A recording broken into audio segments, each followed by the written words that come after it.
Simple ബട്ടർഫ്ലൈനെ എങ്ങനെയാണ് ഡ്രസ്സിൽ embroidery ചെയ്യണമെന്ന് നോക്കാം കേട്ടോ. എനിക്ക് ഈ ഐഡിയയും ഇൻട്രസ്റ്റിൽ നിന്ന് തന്നെ കിട്ടിയതാ കേട്ടോ. നമ്മൾ ഫസ്റ്റ് 6 strands ത്രെഡ് എടുത്തിട്ടുണ്ട്. ഒരു വശത്ത് മാത്രം നമ്മൾ നോട്ട് കൊടുത്തിട്ടുണ്ട്. നമ്മൾ മൾട്ടി കളർ ത്രെഡ് ആട്ടോ യൂസ് ചെയ്തിരിക്കുന്നത്. ബട്ടർഫ്ലൈ ആകുമ്പോൾ കളർഫുൾ ആയിട്ടിരിക്കട്ടെ എന്ന് വിചാരിച്ചിട്ട് അതെടുത്തതാണ്. ജസ്റ്റ് നമ്മൾ റണ്ണിങ് സ്റ്റിച്ച് കൊടുക്കുക കേട്ടോ. അതിന്റെ ഷേപ്പ് എങ്ങനെയാണോ അതേപോലെ ഒരു ഇങ്ങനെ ഒരു കേവ്, കുറച്ച് കേവായിട്ട് ഒരു റണ്ണിങ് സ്റ്റിച്ച് കൊടുക്കുക. സിമ്പിൾ അല്ലേ? ഇത് നമ്മൾ കൊടുക്കാൻ പോകുന്ന സ്റ്റിച്ച് ലേസി ഡേസി ആട്ടോ.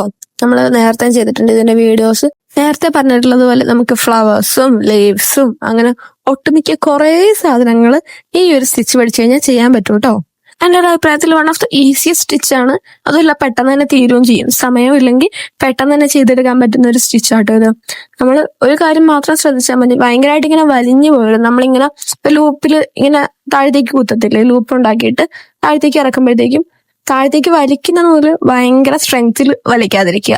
അങ്ങനെ വലിച്ചു കഴിഞ്ഞാൽ ഈ വന്നേക്കുന്ന ഒരു ലൂപ്പില്ലേ, യു പോലത്തെ ഒരു സാധനം, അത് ഭയങ്കരമായിട്ട് അങ്ങ് വലിഞ്ഞ് ഒരു ലൈൻ പോലെ ആയി മാറും. അത് മാത്രമല്ല മെറ്റീരിയലിൽ ചുളിവും ഉണ്ടാവും, അപ്പോൾ ഒരു ഫിനിഷിങ്ങും ഉണ്ടാവില്ല. ആദ്യമൊക്കെ ചെയ്യുമ്പോൾ നമുക്ക് കുറച്ച് ബുദ്ധിമുട്ടായിരിക്കും.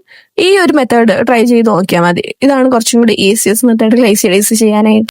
നമ്മളിപ്പോൾ ഡ്രാഗൺ ഫ്ലൈയുടെ ചിറകും കൂടി ചെയ്ത് കഴിഞ്ഞു. ഇനി നമുക്ക് പുറകിൽ ഒരു നോട്ട് ഇട്ട് കൊടുത്താൽ മതി കേട്ടോ.